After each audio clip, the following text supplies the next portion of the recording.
thank you everyone for sticking around. I know we're kind of like reaching end of conference burnout time, so I appreciate you all joining. And thanks for coming to a presentation about Oregon at the Washington Trails Conference. I really appreciate the interest. But as I was kind of talking with some folks about, I feel like we've learned a lot about long distance trails over the course of this conference. I know hearing about like the Great American Rail Trail and the Puget Sound to Pacific, so many different agencies are involved in these kinds of trails, so I think we can all kind of have some similar takeaways between states for that. So first, kind of just to get an idea about who's in the room and what you all know about the OCT so far, who here has, before this conference, heard of the Oregon Coast Trail? Okay, most people. Who here has hiked any part of the Oregon Coast Trail? Oh, okay, awesome. Has anyone hiked the whole thing? No, okay. And has anyone hiked another long distance hiking trail? Okay, cool, very cool. Who here is a trail planner or designer? Lots of hands. Who here is a trail manager or land manager? Yeah, cool. Trail volunteer? Nice. Trail user? Awesome. So I'm just going to walk through a little bit about the background of the OCT, some of the challenges that we faced when we were working on our plan for the OCT, some of our opportunities and our main takeaways, and then I'll be involving you folks in talking through our trail implementation toolkit. So what is the OCT? I had at least a couple of people ask me if this was the bike route, but that's the Oregon Coast bike route. This is a long distance hiking trail. It's about 400 miles on the Oregon coast. People use it for a variety of different experiences, so there's definitely the through hiking element, but I think more commonly people are using it for section hiking, and then probably the most popular is people just going to the beach, doing day trips, taking their families out. So a lot of visitors to the trail, but also a lot of residents and people who live in communities along the trail are using this trail. And it's been a process to get here. So the trail has been used by Native communities since time immemorial. But then in 1959, there was kind of this concept of creating a connected trail. And since then, there's been legislation supporting completion of the Oregon Coast Trail.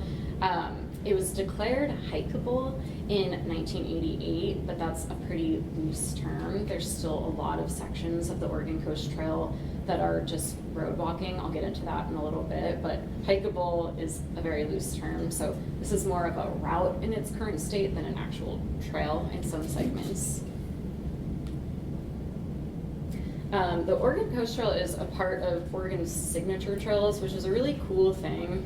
You can see in the map over here, kind of threading throughout the state of Oregon. There's all these trails that have been designated as signature trails, and they're just really special trails that provide access to iconic places, opportunities for scalable experiences, which means you can take a short section hike, you can through hike some of these amazing long distance trails. We all know the Pacific Crest Trail.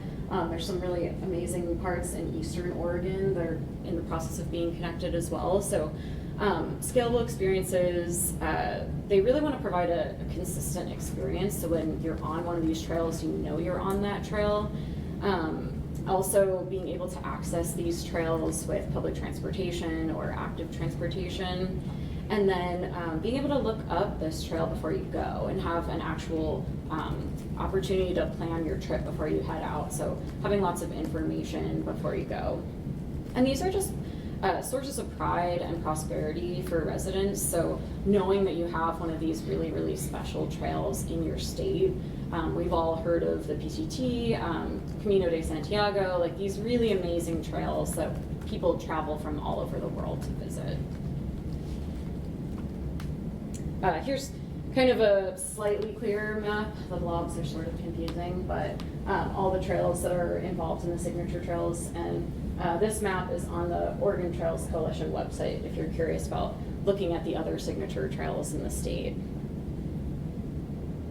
So as I kind of mentioned earlier, there are roughly 40 gaps along the Oregon Coast Trail. Knowing the coastline in the Pacific Northwest, it's not just big sandy beaches, so a lot of the trail is along the beach, which is a really amazing experience to be able to backpack for multiple days on the beach. But then there are rivers that are kind of cutting through. You've got giant bays that are, many, many mile detours around a bay. Sensitive environmental features, so there's some beaches where snowy plovers, really cute. If you don't know what they are, they're little tiny birds, but they like to nest in certain areas, so they have to close the beaches off for that. Wetlands and other sensitive features. So all of these factors, along with just cliffs, landslides, headlands, mean that people are often walking along at US 101. Sometimes there's facilities, but more often than not, it's just a shoulder on the side of the highway, which obviously not the most comfortable experience, can be really unsafe, and it just generally detracts from this incredible trail experience to have to walk along a major highway. So kind of closing these gaps in the trail, lots of challenges. This is kind of the thread through other long distance trails as well. Lots of landowners, we've got private property owners, but also just working with lots of different land management agencies. It goes through 30 coastal communities, so cities, unincorporated areas, counties, and just making sure that everybody who's involved in this is on board is a whole beast in itself. Topography, so I was kind of talking a little bit before about trying to navigate a way around a rocky cliff or a headland. This area is really susceptible to landslides, so trail maintenance in this area is a really big issue. And then also, as I mentioned, the tribes are really important in this area. They have artifacts and cultural resources all up and down the Oregon coast. So being really sensitive towards that and really being cooperative and communicative with the tribes and respecting those important cultural spaces. With the long distance trail, something that's really important is thinking about camping, lodging.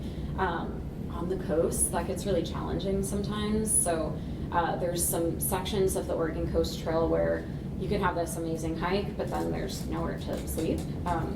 You're allowed to camp on the beach in certain areas, but some are closed for preservation, or some cities don't allow camping in certain areas. So our project partners really wanted us to think also about this gap in amenities. Also, camping means restrooms, and camping means water sources. So those are two pretty major things to think about, and they're not really easily solved in some instances. So why an action plan? The Oregon Coast Trail Connection Strategy was a project in 2011 that was really kind of a boots on the ground assessment of all of these gaps that we talked about. And then in 2017, there was a House bill that mandated the development of an action plan, which really is pretty cool because it shows that Oregon is really dedicated to this awesome resource that we have to be able to actually put it in legislation that this is something that needs to happen. This is a long-term goal. As I talked about, there's a lot of complicated factors, but it's also concrete near-term action. So what can we actually do now to start the progress on this trail? It includes solutions for fixing the gaps, ways to actually get it done. So you can have lots of great ideas for how you're going to close gaps in a trail, but if you don't actually put it into action, then what's this all for?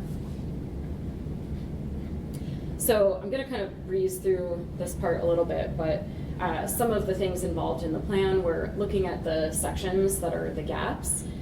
We kind of assessed all of the possible options for navigating these gaps. You can kind of see there's like a water gap, and there's an option to go around on the highway. There's also some options to go through, and these are kind of like our different alternatives that we assessed when we looked at all of these. We heavily involved the segment teams that were part of that 2011 on-the-ground strategy, because their insight is so valuable, and they really knew, we're planners, we can look at maps, we can talk to people, but they were the people who really knew intimately what those segments were about. So we developed a preferred alignment, and then we also had some alternate alignments. So For some of our segments, the most exciting option is to walk along the beach and then take a ferry. Like, dramatic experience, it's really unique, it's really cool. But what if the ferry isn't running that day? So we needed to have some backup plans. Also, we had some aspirational alignments, something that would be really high quality, beautiful view, but maybe it's really expensive, or there's some topography challenges. So we needed an interim alignment so we could say, all right, if you're going out this summer to hike the trail, where can you actually be going now? Here's kind of here's a fun example of how complicated our solutions can get. So again, you can walk along the beach and it's great, and then you take a ferry. But then we needed an option for if that's not possible, which means this way out of direction travel, obviously less ideal. You can go through the state park, but if the trail isn't there yet, you can walk along the road. And just having this variety of options for kind of our near, middle, and long-term plans, and kind of having backup plans for if anything's not available when you're heading out to go hike. We also used a web map, which our project partners really appreciated, because it's still available for them now, and they can just look at any of these segments and toggle on and off some of the layers that have the existing trails that are there, roadways that hikers are currently walking on, transit options, which is really awesome, being able to think through if a gap could be covered by a shuttle bus or a network like that. Property ownership is a really big factor, so that's super important for Oregon parks to look at when they're thinking through the ability to move a trail segment forward. The map also has amenities, so camping, restrooms, overnight accommodations, and then we've got all of our solutions, including all our alternates. We somehow had extra money at the end of our plan development, which never happens. So we actually dove into 2 of the gaps that Oregon Parks identified as like the really most important gaps that felt unsafe for people to be hiking on. And this was fun because it was kind of taking this vague idea of a trail and getting a little bit more nitty-gritty with how we would get there. And these are possible because it's on public land, so less need to negotiate with private property owners. And these were the ones that they felt like were very, very important to take a look at. So for one of them, we looked at refining the trail alignment based on topography, avoiding private property. And then for another one, we looked at working within the Oregon Department of Transportation right-of-way. So this would still be along the highway. I mean, not the best, but working with what we have, how can we get the trail off of the actual roadway, whether that's a trail adjacent to the roadway or just widening the shoulder. So onto our lessons learned. Again, kind of the theme of this whole conference, I think, is how important collaborating with other partners is. This is such a big and sprawling trail that having all of these connections are really critical in putting it together. Also, the trail intersects with the Salmonberry Trail, the Oregon Coast Bike Route. It draws upon plans that are written into city and county transportation plans. And the more that you have something written down and in a plan, the more likely it is to be funded. So it's really been great to look at parts of the trail that are mutually beneficial with other agencies, and when they're excited about moving this forward and you're excited about moving it forward, excuse me, it's much more likely that it's actually going to get funded and built. So again, rolling kind of with that collaborative effort, we involved the segment teams that we had talked about from the 2011 connection strategy. And these were folks who were through hikers, landowners along the trail. We had someone who was a guidebook author for the Oregon Coast Trail, and her insight was just, she knew every single mile of the trail. So it was fantastic having someone with that really, really deep knowledge. Again, kind of the overlap with all of these trails. I briefly mentioned the Salmonberry Trail when I was chatting with someone before, but if these other segments of the trail can connect the gaps for us, that's a huge win. Just being able to have, you know, 2 trails connect and kind of close those gaps simultaneously. Also, just this wouldn't be able to happen without the partnerships that we've built over the course of this project, and kind of moving that forward to amplify the situation and get more funding opportunities. So this is something that's fun about bringing this to a Washington presentation. Oregon is public access along the entire coastline, which is really special, and I think that that's something that makes this a really, really unique trail. So this bill that was put out in 1967 has like cemented that forever as Oregon public beaches, and this trail like really capitalizes on that and wants to focus on the fact that it connects all of those communities that I mentioned up and down the coast. This isn't the Pacific Northwest Trail or the PCT. It's not a backcountry experience. You're not deep in the wilderness for weeks on end. If you want to, you could probably have dinner in town most nights, which is something that's a different kind of experience for people. And the Oregon coast is really charming. It's kind of a really sleepy, like tiny coastal town vibe. So being able to experience that as you are in this amazing nature experience is just a really cool thing. And the action plan is meant to be implementable. So our project partners really did not want this to just be written and then sit on a shelf. They wanted explicit direction for how to make projects happen, and they wanted a checklist, what we can put in front of them for how they can get this started right now. So they wanted to focus on some quick win strategies. Having some projects that can be done in the near term is a great way to get people excited about the trail. Having this super long trail that you talk about and then nothing actually happens kind of just, lets the momentum fade. So they wanted to get a few projects done in the near term that could then build this excitement for the trail, get partners rejuvenated, and keep pushing for more funding. They also wanted to be able to go out and apply for grants. So again, just getting them as close as they can to being ready to apply for something, get funded, and get built. And then the partnerships that were developed during this process, they're trying to continue these on. So there's so many different agencies involved, and they want to keep everyone involved and invested and not just kind of end the project and let all of that work sort of dissipate and not keep in connection with those folks anymore. So this is a fun update from Oregon Parks and Rec. I did this similar presentation with them in April, and the plan was finished in fall 2023. We presented in April, so just in that kind of short period of time, they've already been digging in to getting some things done.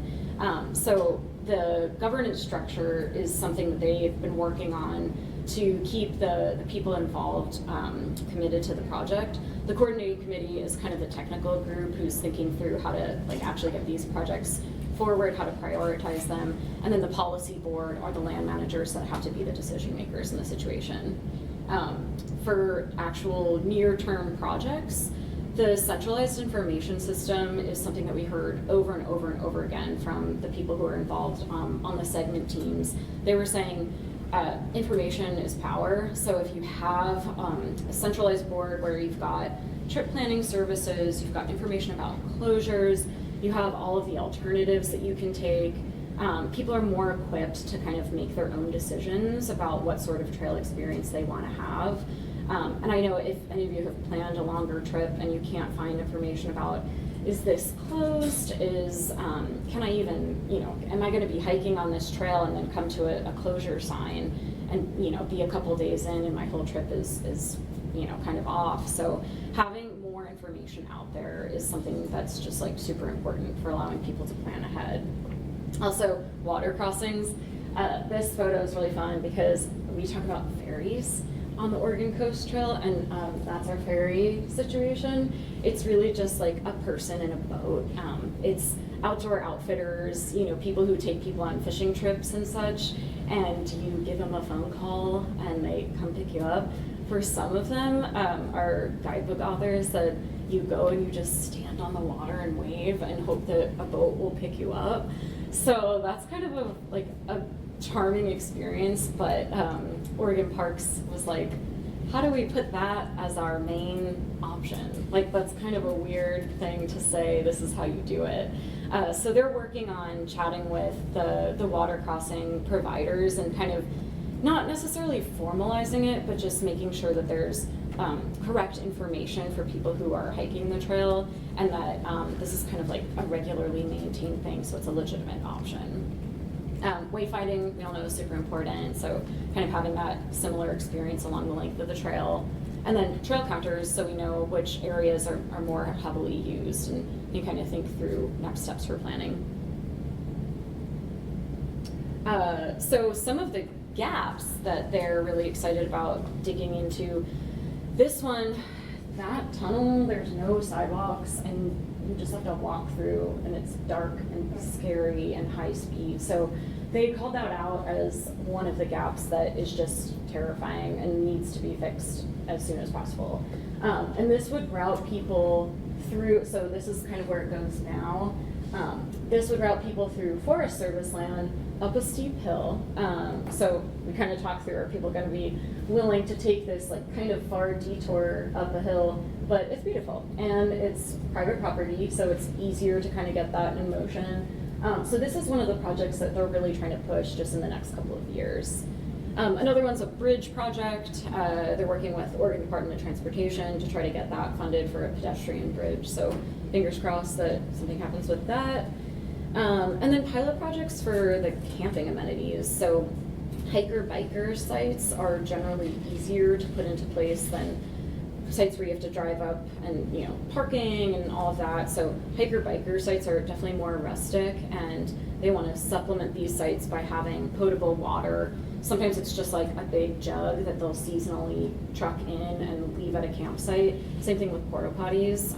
It's not super glamorous, but it's a solution that can be done next year. You know, not a ton of infrastructure and development needs to go into that. And then just ongoing maintenance, making sure, I think maintenance is another huge theme of this conference. How do we keep trails actually usable that are physically there in place now? So I just talked a lot. I would love to draw on the experience that all of you have. These were some of the things that kind of came up when we were working on this plan, and just other trail projects in general. And I would love to hear some thoughts on how y'all have worked through this. So lack of dedicated long-term funding for trails. Has anyone had kind of a notable option for, or just thoughts on how to keep funding these trails that aren't just piecemeal funding? Or if it's piecemeal, that's fine too. I know this is a hard question. Do you have cost share agreements with any agencies? Sorry? Do you have cost share agreements with any agencies?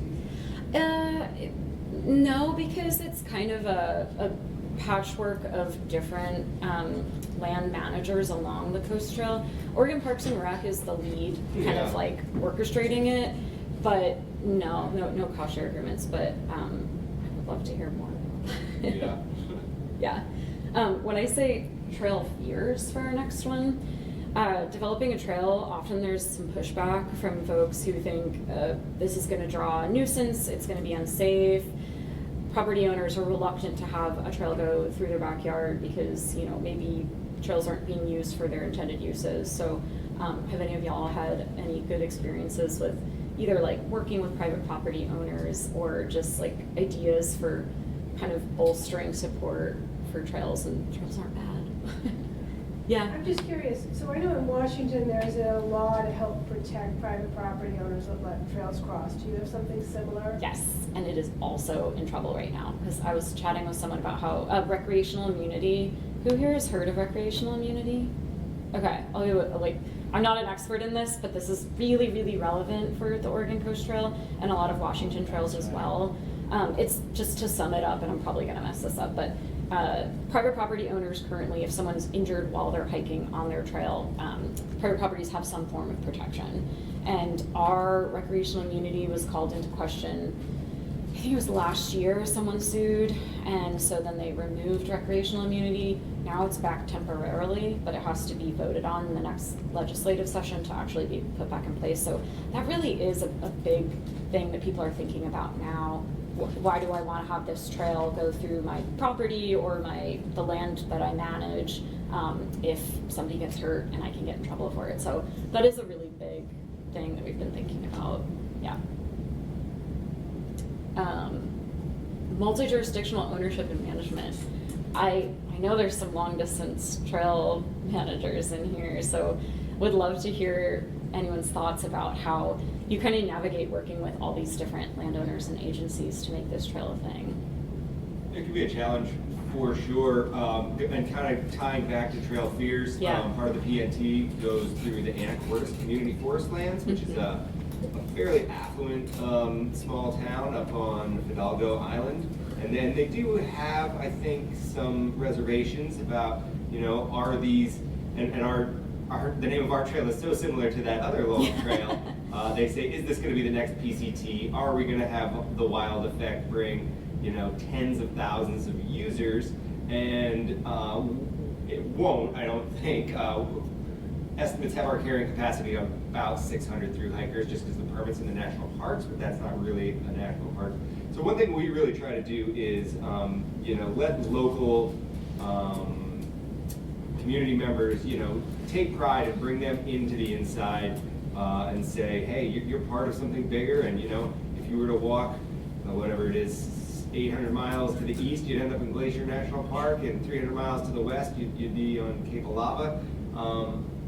But having all of our communication and trail information come routed through us is really big too, because then we can say, hey, you're not allowed to camp in the Anacortes Community Forest Lands. And so letting the land managers and the community members know that we're doing our best to inform our users and it is one thing we do to assuage their fears. It's a ton of work, and like my executive director spends far more time on social media, which seems to be the messaging platform of choice for through hikers. Be it in the groups, which we all moderate, which the PNTA moderates the class of 2024, and that is a huge burden that I am lucky enough to not. That sounds like a whole job in itself. To deal with, yeah. And when we had a trail information specialist guy who makes our own maps, and on our paper maps, and we work closely with our Atlas guys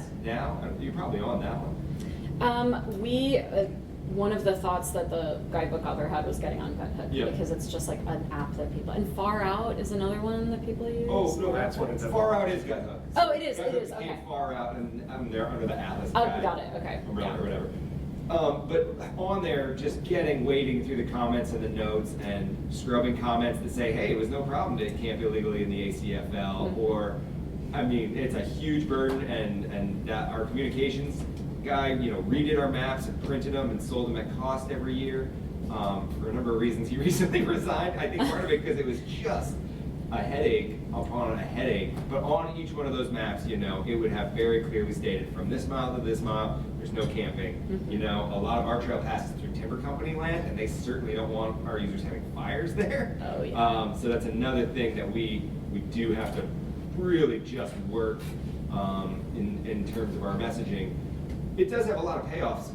We recently had somebody go missing in North Cascades National Park, Heard about and that. where they were lost for about a month and went 28-something days without food. And one of our trail crews were the folks that found him, and because we had sort of the keys to the megaphone, social media-wise, we were able to get a lot of really good press because of that. So it definitely is a ton of work, but it can pay off in a lot of ways as well. Yeah, that's great. And thanks for kind of addressing two of those points at once. It's really useful. This is one I think that is interesting in terms of the folks who do multi-use trails. So meeting multiple objectives and competing interests. So if you have a trail for, the OCT is mostly just people hiking, but there's also sections with equestrians and bikes. So how do you kind of deal with figuring out where people can go and make everyone happy in terms of competing user groups?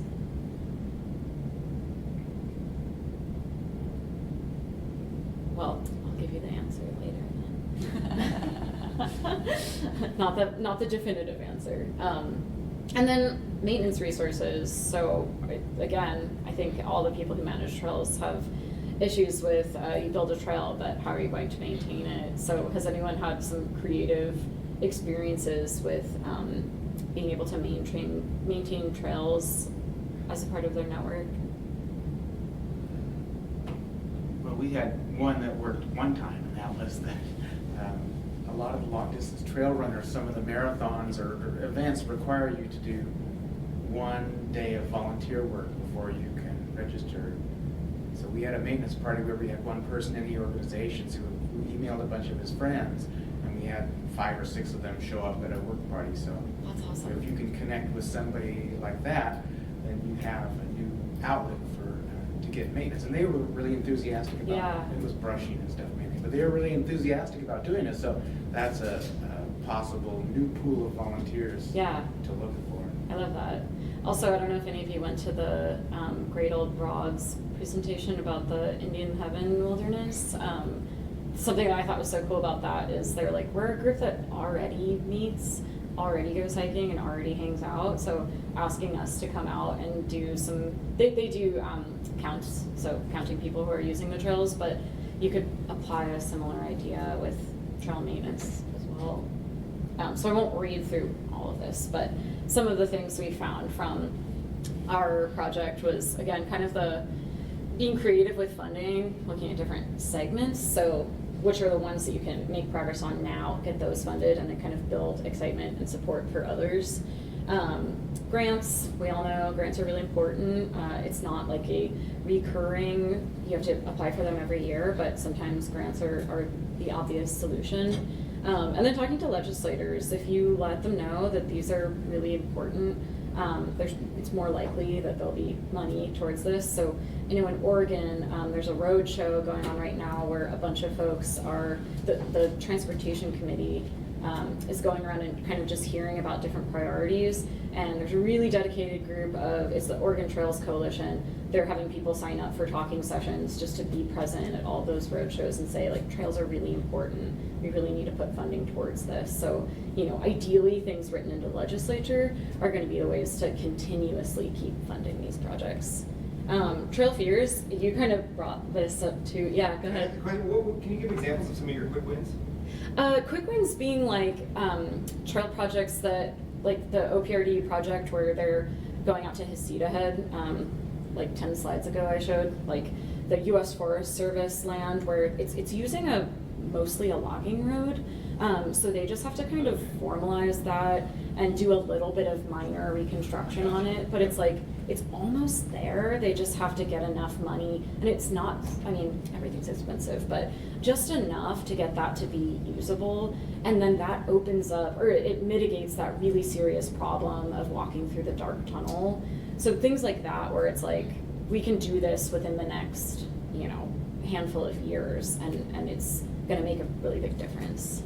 Yeah. Well, yeah, it sounds similar to, I was talking to you about getting off Mount Baker Highway.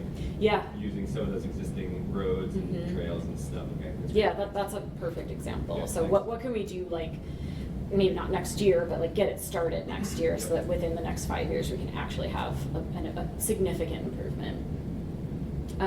I loved what you said about engaging with the community. So kind of talking to communities that are going to be involved before you're even talking about building the trail, letting them know that like they are invested in this, like this is going to be a part of your community, and getting them on board is really important. So like you said with the Anacortes community, just like anything that's going through a tiny town, sitting down with them and talking through some of these potential issues and kind of just hearing what the fears are and thinking through maybe like there's a minor detour that this trail can take that'll make everybody feel a lot more comfortable. So just engaging with the people who are going to be affected by building one of these trails. For multi-jurisdictional ownership, just collaboration really early on, making sure that all your partners are on board. And then management and maintenance frameworks, so kind of laying out which of the agencies are willing and able to take on management and maintenance, just kind of lays the framework for how you're actually going to keep this trail up and running. And then multiple objectives or competing interests. Again, starting early. I think like once you have a trail and people think that they can use it one way and then you say actually you can't do that anymore, that's way harder than if right off the bat you're establishing something as, okay, mountain bikes can't go on this segment of trail, but you can over here. So just laying that out early, and again, just getting input from the folks who are going to be using those trails really makes for more successful and more compliant, just people actually listening to who's allowed to be on which trails. And then for maintenance, volunteer partnerships, they're amazing. I mean, I think, you know, Forest Service and all the other trail managers are so overstretched with maintaining trails, and volunteers are kind of the backbone of how our trails actually get maintained and stay in good shape.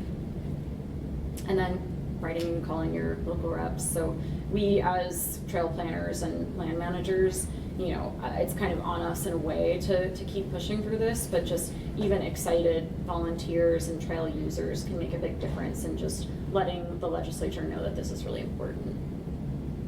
Okay, we'll go through this really quick because it sounds like everyone's kind of sleepy.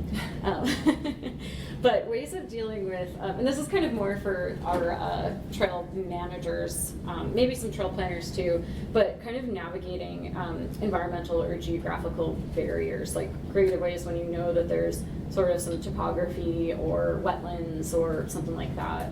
How have you kind of thought through the process to deal with areas where there's some sensitive environment or topographical challenges? Yeah. It always goes to the alternatives analysis. Yeah, totally. Alternatives analysis. Yeah, alternatives analysis. So having multiple options. So if one doesn't work out, you kind of have another option to explore.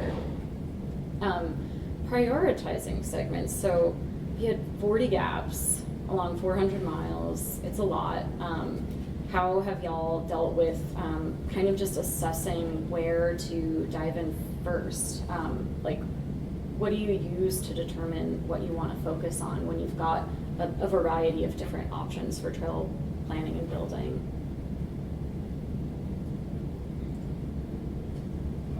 Yeah. Feasibility assessment. Yeah. Is the one I would say, and then, yeah, looking at how well it would be received and political implications. Yeah.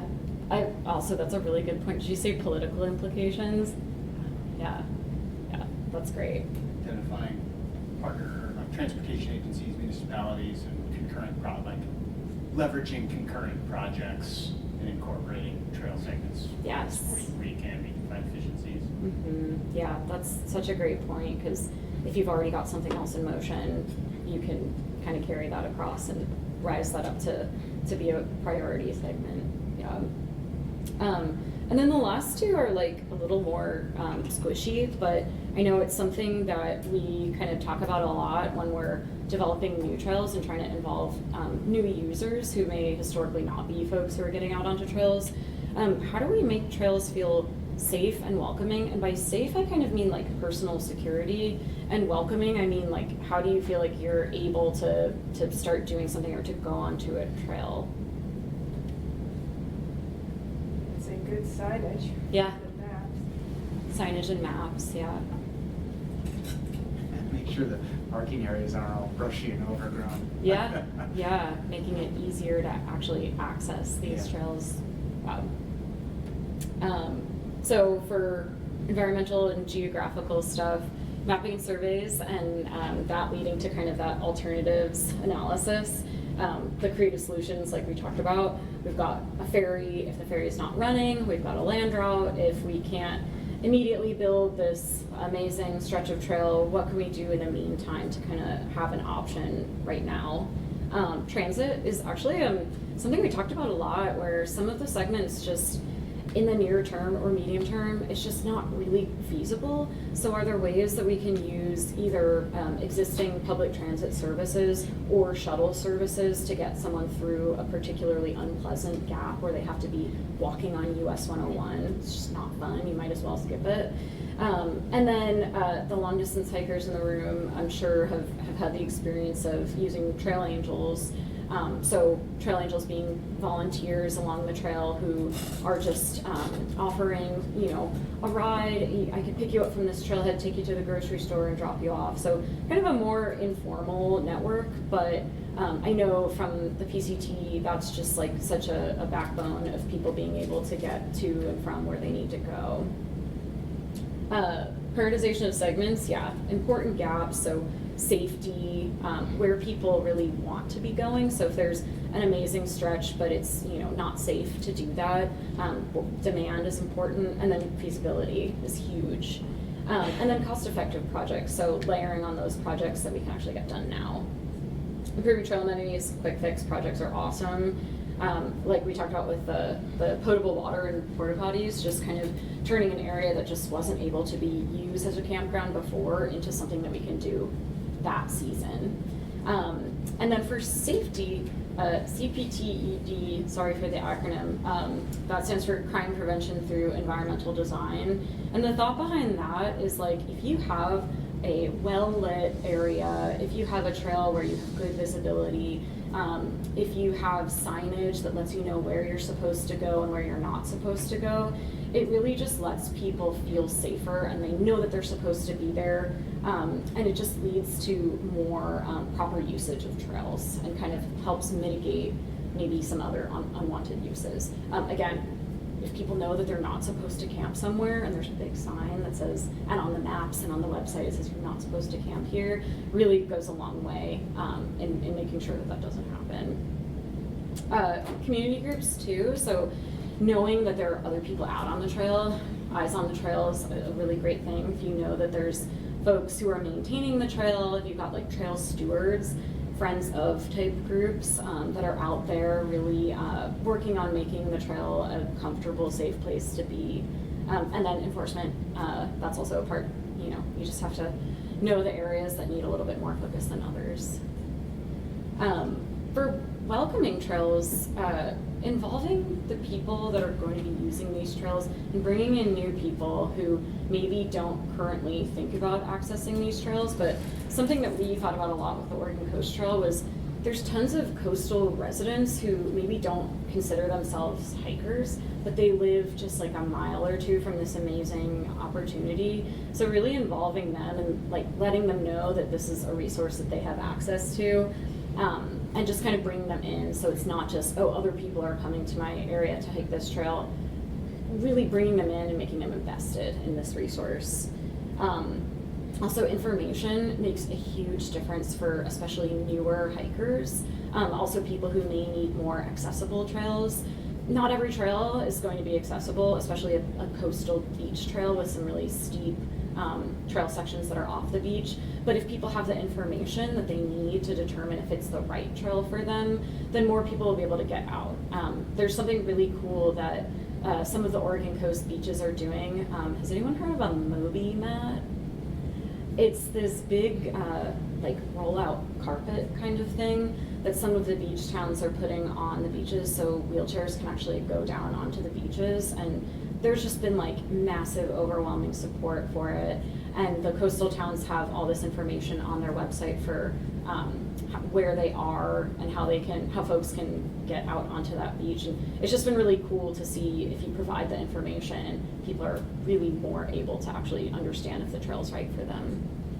And then signage and wayfinding, we keep talking about that. That's just like super huge. Being a newer hiker, you don't want to get lost. You want to know you're still on the trail that you're intending to be on. And it just makes it easier for access for everyone. So, final slide. We've been talking about this a lot, and I kind of just went through this a little bit, but making the places that we plan and build and use more accessible is definitely something I know my agency and the people that we work with have been thinking about a lot. So including local communities in the actual planning process is really great for bringing people along. Having community representative groups, so again, the folks who really are stewed in that area, they know it like the back of their hand, and they want to see it be a part of their community. Focus groups are really great too. You can send out an online survey and hope that some people will respond. It's a great way to kind of get broad reach, but if you're actually sitting across a table from someone and talking to them about the things that they want from a trail, I've been really surprised sometimes things that I thought were going to be a priority are not as important as I thought, and then some things I completely had not thought of, like specific amenities that just wouldn't have occurred to me, have come up in those kinds of conversations. So just really being in the room with people is really helpful. Connections to transit, I kind of talked about that too, but that broadens the reach for so many different communities. If you don't have access to a car, but you can hop on a bus to get to a trailhead, I mean, that's just so cool to be able to provide additional access. And for trailheads that deal with overuse and not enough parking, having transit connections is also just a great way to kind of alleviate the stress on those parking lots. And then just getting people who are living in the community invested, and like I said, to not see this as just a tourist facility. A lot of times, you know, some of these trails are seen as everybody's going to come into the community, it's going to get overcrowded, it's going to cause problems, but having people who live here who are really care about their space and are invested in seeing it succeed. Has anyone had like a really cool experience with community involvement in trail planning that they think was just like a rad experience that they want to share? Yeah? Yeah, I've seen other agencies do pop-up events, and you know, whether it's music or you know other things that draw people out to trail corridors. Yeah, that's so cool. And just like a standalone event, or as like a part of a series of events, or? The ones I've seen have been standalone. Yeah, oh, that's really cool.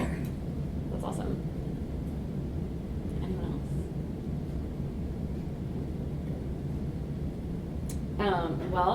Any general Oregon Coast Trail questions that you have? Best season? Best season? Yeah, that's a really interesting one. You can't really hike the Oregon Coast Trail in the shoulder seasons because it's just the weather on the coast is pretty wild. So the summer is kind of like the only passable season. Yeah. Yeah, you mentioned importance of inclusion of communities and talking to communities, but then also it sounds like they're pretty robust themselves in their interest in developing tourism. And are you thinking of it as partnerships as well, where they're co-sponsors of this whole thing, or how do you talk about that? That's such a great point. We were working with, after this project concluded, we were working with the Oregon Coast Trail Foundation, and their focus was kind of coming up with some media to present to potential funders and legislators. And we talked, the Trail Foundation was saying, we want to bring the communities along and we want to like get them excited about it too. So you can say the economic benefits, but you can't say the word tourism, which was a weird thing. They were like, so many coastal communities, especially these really tiny, sleepy communities, I think are really scared of becoming, I don't know if any of you are familiar with Cannon Beach. It's up in like the northern part of Oregon, and it just gets so crowded in the summer, especially. I think COVID did a thing where people just flooded out of the city and went to this coastal town, and they just were not, their transportation infrastructure was just not prepared for it. So I think there's a lot of communities that are sort of wary of tourism, but they want the economic benefits of people passing through and coming to the restaurant and enjoying the amenities that are there. So it really is a delicate dance with how do you assure city administrators and folks that this isn't going to create like overrun in their cities, but will bring the benefits of people coming and visiting. Yeah, it's challenging for sure. Okay. Has anyone else had that experience with trail towns kind of like being wary? I know you mentioned Anacortes, but trail communities being wary of like the impacts of trails coming through their zone, or the opposite, being excited about a trail going through their zone? The got some, we've got some really, you know, welcoming experiences in Eastern Washington and towns that are not very well populated, and as you know, resource extraction seems to be going the other way, bringing in a few tourist dollars, even if it is only 100 through hikers a year, Yeah. or whatever. They've been really welcoming, and that's in part due to our Eastern Washington coordinator, who's been in the community for a long, long time, and you know, does know everybody in these small towns, and you know, is you know, definitely advocates for our trail getting on the map, and you know, the kiosk in the middle of the town, but also, you know, hears their concerns, and you know, reminds them that, yeah, these people may look scruffy, but they are here to stay in your hotels and eat your cheeseburgers and what have you. So it's been good, and you know, I think kind of the opposite of the Anacortes. You know, I haven't had anybody you know, come right out and yell at me from Anacortes by any means, which is fantastic. But there's not the same attitude that this trail can, you know, bring some life and revitalization to a town that's already doing quite well. So it cuts both ways, but then, you know, those folks that are more affluent do have more resources and perhaps enjoy a tradition of hiking. Solitude. Yep. and so they do see it as a resource of value, even if they don't associate it with being community. Yeah. And I think also something we could probably do a better job of is like putting out there how much of an economic benefit the trails can be. I think it's kind of underrated, and I forget whose presentation. I was at a session where someone had up there, or maybe it was in the opening, they were talking about how trails bring like X amount times more economic benefit than breweries in the state, and I just thought that was kind of wild, because we all know how much, like, you know, brewery and beer culture is a thing in the Pacific Northwest, but you don't really think about trails as bringing in money necessarily. But, you know, if you've gone on a hike, you get done, you want to grab some food or fill up gas at the local gas station, or, you know, you're tired, you want to walk around the little downtown. So I think we could do a better job of promoting that trails really do have an amazing economic benefit. Yeah. With the consideration for some areas where you needed realignments, I'm curious if you encountered private properties and how you're navigating those conversations where you're going across new. Yeah, and that's a really interesting one. So for the most part, wherever possible, we tried to avoid those private properties. And I think that because of the Oregon Coast Bill, with the proximity of the beach, we could avoid that most of the time. There are definitely a few, and I can't remember off the top of my head which areas, but I know, like, in the southern section of Oregon, private property things were really not much of an issue. As you go more north, there's more development closer into the beach, so some of those conversations had to happen, but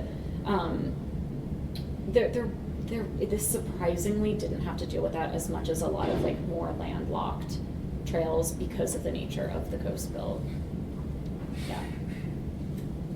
I'll have a lot more to report back on this other trail that I'm working on that's like all through private property, so. I imagine it just kind of moved into the long-term category. Yes, yeah. And that brings up a really good point too, where if you're putting something into a plan, and it's showing an alignment through private property, you better have those conversations way early on. It cannot be a surprise to a property owner that you've drawn a line through their property and said, this is where the Oregon Coast Trail is going to go. You know, that's not a thing you can just let people react to. Yeah. Awesome. Well, feel free to chat with me after if you have any other questions. But yeah, thank you so much, everyone. I was telling my coworkers, I thought there would be like great people in the room because of the timing of this session. So thank you so much for coming. I really appreciate it.